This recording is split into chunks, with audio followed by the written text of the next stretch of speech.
Hello दोस्तों, कैसे हैं आप सभी। मैं आशा करता हूँ आप सब ठीक होंगे। अगर आप भूत प्रेत से जुड़ी डरावनी कहानियाँ सुनना व देखना पसंद करते हैं तो आप इस चैनल को सब्सक्राइब कर लें और साथ ही बेल आइकन प्रेस कर लें। मैं आप सभी के लिए ऐसी ही रोमांचक और रहस्यमय डरावनी कहानियाँ लाता रहूँगा। चलिए अब बिल्कुल भी देर न करते हुए मैं आप सभी को ले चलता हूँ हमारी आज की कहानी की तरफ। दोस्तों, मैं आज आप सभी को एक दिल दहलाने वाली सच्ची घटना से रूबरू कराता हूँ जो कि मेरे दोस्त के साथ घटी। यकीन मानिए दोस्तों, पूरी कहानी सुनने के बाद आप अचंभे में पड़ जाएंगे कि आज के समय में भी किसी के साथ इतनी डरावनी और खौफनाक घटना घट सकती है और जिसका जिम्मेदार भी कोई अपना हो। दोस्तों, ये घटना मेरे दोस्त मनप्रीत के साथ घटी, जिसके बचपन का नाम मनु है। तो दोस्तों, आगे की घटना मैं उसी के पॉइंट ऑफ व्यू से आपको सुनाता हूँ। दोस्तों, मेरा नाम मनु है। मैं ज़िला मुजफ्फरनगर के रामराज गांव का रहने वाला हूँ। मेरे साथ इस सब की शुरुआत तब हुई जब मैं 6 साल का था। मैं अपने परिवार के साथ रुड़की में मासी की बेटी की शादी में आया हुआ था। दोस्तों, वही खेलते खेलते मैं उन सबसे अलग बाहर रोड की तरफ आ गया। देर रात होने के कारण रोड काफ़ी सुनसान थी। दोस्तों, बस उसी समय मेरे साथ कुछ ऐसा हुआ जिसके कारण मेरे साथ इस सब की शुरुआत हो गई।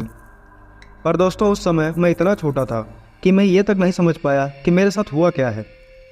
दोस्तों, उस वक्त मेरे साथ असल में क्या घटा ये आप कहानी में आगे बढ़ते से समझ जाएंगे। दोस्तों, फिर उसके बाद जब मैं 8 साल का हुआ तब मैं देहरादून पढ़ाई के लिए आ गया और मैं देहरादून के कॉलेज हॉस्टल में रहने लगा। तब तक का समय तो मेरे लिए समान रूप से चला।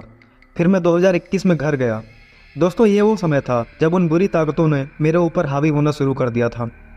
मेरे व्यवहार में अचानक से बदलाव आने लगा। मेरी मम्मी ने इस बात को नोटिस किया और फिर उन्होंने पूजा पाठ कराई, जिसके बाद मैं थोड़ा नॉर्मल हो गया। दोस्तों, उसके बाद मैं दोबारा से पढ़ाई के लिए देहरादून वापस आ गया। फिर 2024 के आते से ही घर वालों ने खाटू श्याम जाने का प्लान बनाया। दोस्तों, मेरी माँ और पापा दोनों खाटू श्याम जी के बहुत बड़े भक्त हैं। तो फिर मैं भी उन सब के साथ खाटू श्याम जाने के लिए देहरादून से घर वापस आ गया। पर मुझे अचानक से क्या हुआ कि मैं मम्मी से लड़ने लगा और जिद करने लगा कि मुझे नहीं जाना है, आप सब जाओ। पर मम्मी मुझे ज़बरदस्ती अपने साथ लेकर चली गई। दोस्तों, दर्शन के बाद जब हम घर वापस जाने को हुए तभी मेरे चाचा का कॉल आया कि मैं भी खाटू श्याम जी आया हुआ हूँ, तो साथ घर चलते हैं। तब मेरी माँ, पापा और भाई मेरे चाचा की गाड़ी में बैठ गए और उन्हें कुछ ज़रूरी काम था तो उन्हें थोड़ा रुक कर आना था। पर मैं अपनी गाड़ी लेकर घर के लिए निकल गया।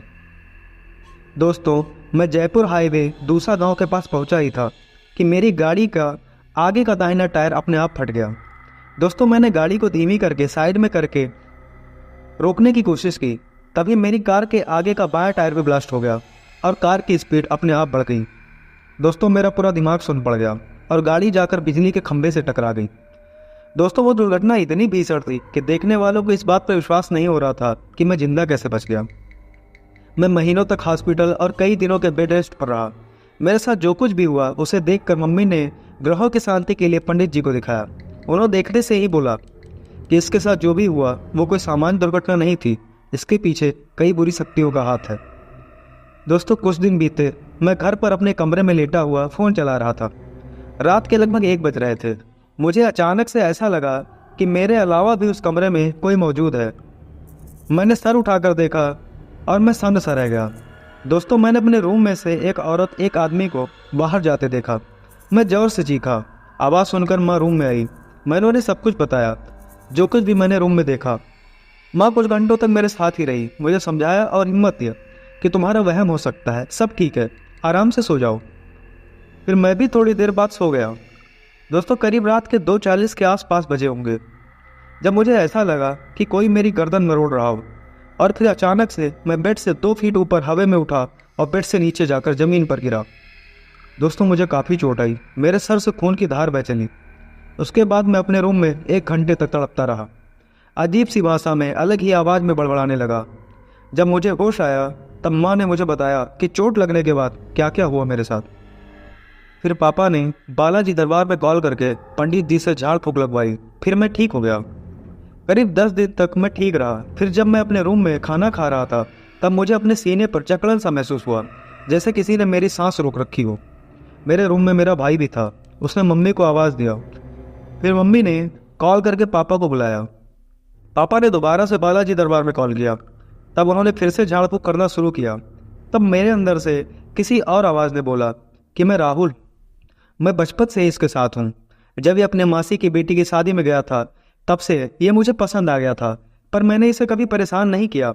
पर बाद में जिन 3 आत्माओं ने इसके शरीर पर कब्जा किया, उन्होंने इसके साथ साथ मुझे भी बहुत तकलीफ दी। उसने बताया कि इसके अंदर एक आदमी, एक औरत और एक बच्चे की आत्मा है, जिनकी मौत इसके ताऊ जी के घर में हुई थी और उन्होंने काले जादू की मदद से इन आत्माओं को इसके शरीर में भेज दिया है। आज बालाजी के दूतों ने उन तीनों आत्माओं को बंदिश में कर रखा, तभी मैं ये सब बता पा रहा हूँ। उसके बाद माँ पापा मुझे बालाजी धाम लेकर गए, पर वो प्रेत आत्माएं मुझे दरबार में अंदर जाने से रोक रही थी। तब पुजारी मुझे अंदर लेकर गए। दरबार में पेशी लगी, जिसमें उन्होंने कबूला कि उन्हें मेरे ताऊ जी ने बस में करके मुझ पर काला जादू किया है। बालाजी के दूतों ने उन्हें वापस वहीं चले जाने का आदेश दिया जहाँ से वो आए थे। दोस्तों, मैं उसके बाद 10 दिनों तक वहाँ रहा और झाड़ फूँक चलती रही। फिर मैं घर वापस गया और फिर कुछ टाइम बाद मैं वापस देहरादून चला गया। दोस्तों, 24 दिसंबर 2024 ये वो दिन था जब फिर से वो सब कुछ मेरे साथ घटना शुरू हुआ। दोस्तों, मैं और मेरा रूममेट सौरभ, हम दोनों अपने रूम में सो रहे थे।